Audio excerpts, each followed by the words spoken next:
Hello friends, thank you so much for joining me here at the start of the new year. I'm happy to have you here. Let's talk about my makeup collection for a second. I have a big collection. I consider it to be my education, basically, as far as reviewing products, comparing products, duping products, whatever the context is of a video. The fact that I'm using a lot of things gives me a really broad scope for what's out there and making comparisons and knowing what's best and blah, blah, blah. And as time goes on, that collection does need to be weeded out. And I went through just my face stuff, so we're talking foundations, concealers, powders, bronzer, blush, and highlight, and I thought I'm just going to see what I can let go of right now. Start of the year just feels like a good time to do that. I'm doing that throughout my household as well, and I thought let's think about it from a makeup standpoint. And some of this stuff that's not especially old, I may open this up to my mom or anybody close to me who I know would be comfortable using something that I've already used. I may open it up to them if there's anything they would want, because I do a lot of product donating as well to area women's centers, homeless shelters, and according to the health codes where I live,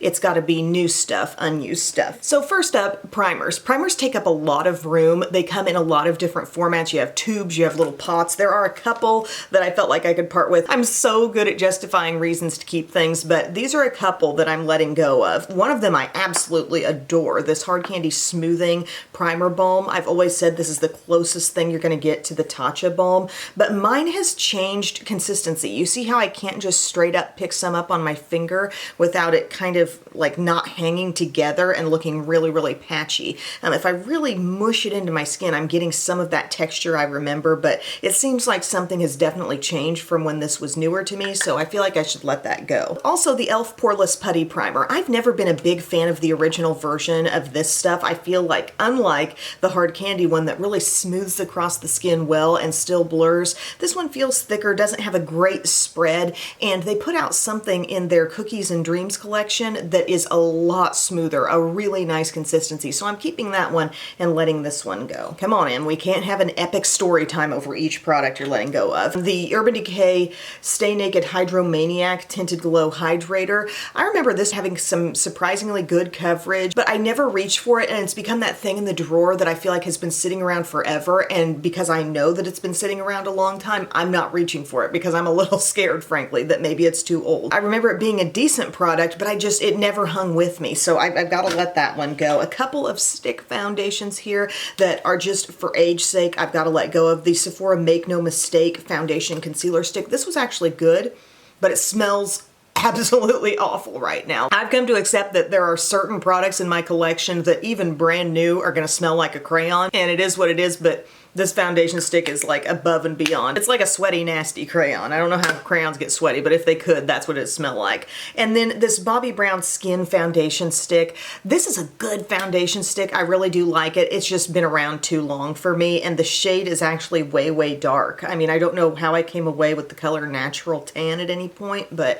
maybe for summertime that worked for me. I definitely have used it. Like, the stick is down about that far. So not an entirely unused product here, but it's too old. Letting go of a couple of these Ben Nye concealers. These are not super old. They're the Media Pro Mellow Orange and Peach Corrector shades, and they are really good colors, but the consistency turned out to be really pretty dry, drier than I would like to be putting on my under eye area. So for that reason, I'm going to let them go. I've got a lot of great concealers right now. Moving on to powders, this brand new one from Milani, the Conceal and Perfect Blur Out Powder in this translucent shade that is just extremely dark for me. It looks like a patchy darkness in an area where I want to be brightened and livened up. I've got to let it go. Letting go of this Urban Decay Velvetizer. This is some back of the drawer stuff happening here. This is such a fine powder. Like, it practically pours out. It's an amazing, really a beautiful powder. But again, powder is a situation right now where I've got a lot of them, and it's a lot of them that I like. So if it's something that's not even being made anymore,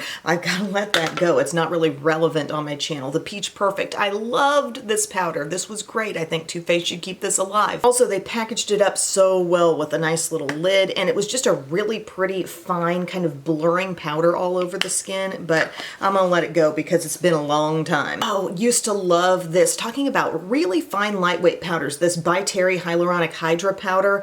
It's been years, y'all. I feel funny about putting this on my face. I'm not sure how it technically goes bad, but there is something I noticed about this, and it seems that product is like sticking to the sides, and it's a very lightweight type of powder, but there's some element of moisture that was in this. I guess maybe the hyaluronic acid that's part of the formula, and it does look like it's sticking to the sides, like some amount of moisture happened here, and I think that's a no-go. I'm also breaking up with tons of white pressed powders, like the Perfect Finish HD powder from e.l.f. I mean, I've got a few pressed powders that I'm holding on to that I really do like. I'm keeping Too Faced Primed and Poreless. I'm keeping my Rimmel Stay Matte. The Kosas Cloud Set is another great pressed one, but some of these that are just full-on white, I don't need to keep all these. So this e.l.f. Perfect Finish HD powder, you know, I'm not reaching for that. Laura Geller has an oil blotting face powder. That one's going bye-bye too. You can see completely white. Undone Beauty, this one, not a totally white powder. It says Under Over powder. You know, it comes under the heading of okay, but not remarkable. It does have a nice soft feel, but I'm not using it. Fenty Beauty has this Invisimatte blotting powder. Reminds me a lot of that pressed powder from NARS where you're kind of thinking, is it working? Is it doing anything? I'm not sure.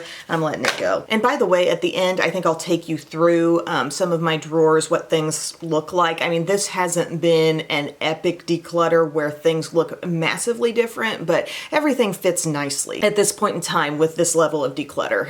This powder from Laura Mercier, it's the Candle Glow, which I have here in the shade 2, and I just never find myself going for this. It's a pretty finish. It reminds me a lot of the Hourglass powders. I tried it out. I gave it like one last shot the other day all over my skin, and I didn't feel like it was really doing much of anything, so I'm letting it go. I think maybe if the shade were a little brighter and lighter, I would have probably liked the effect a bit more. This from Bobbi Brown. You can see why I've held on to this. It's got a friggin' glitter waterfall thing going on the inside of the lid. It's 2 giant highlighters. I just don't use them. I don't go for them. This is something where I feel like it's new enough. Maybe somebody could take advantage of this, like maybe my mom wants to try this out. You know, it's a beautiful compact, and that's why I've been keeping it. But you know, this is something that was like a limited edition item, and that's a conversation we're going to get into now, is relevance and how things that are no longer available to anyone, it can be frustrating for me to use and recommend those items on my channel, because then, like, let's say it's awesome, I'm raving and raving on it,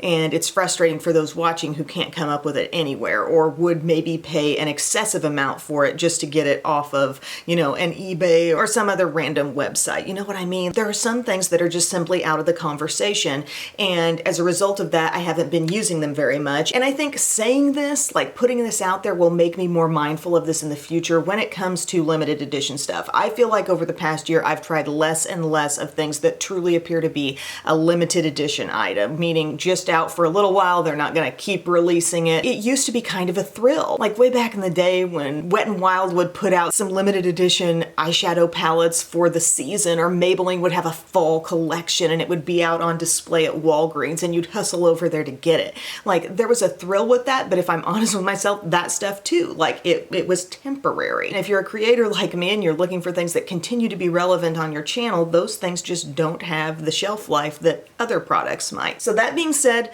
there's some items here where they've been sitting around, they're great products, okay, and I haven't been using them. They're not very old, and I feel like maybe my mom or somebody close to me could use these and very much enjoy these. It frees up some space for me, and this stuff can get, you know, the use it deserves. I'm talking about these little things from Tarte. They come in 2 different shapes. Like, we have these circular stacks and then some rectangular little stacks here, and they're so nice. You're getting good quality product in here, like blush, bronzer, highlight in that one, a couple different blushes and a highlight. I love the way they swivel open. Oh, this was my favorite. I love this one in the gunmetal packaging. Really bold blushes and a glowy powder there. And same deal with these, okay? Back-to-back years for the holidays, they put out these adorable little things here. And if I talk about this stuff now, like, nobody can get that. And I'm all for a good old shop your stash moment where we can all just appreciate the fact that, yeah, M's digging for stuff that was old. But it loses some relevance when it's limited edition, and maybe that's a message we can send to brands, you know, put out things and keep them around. This Lorac Petite Pro,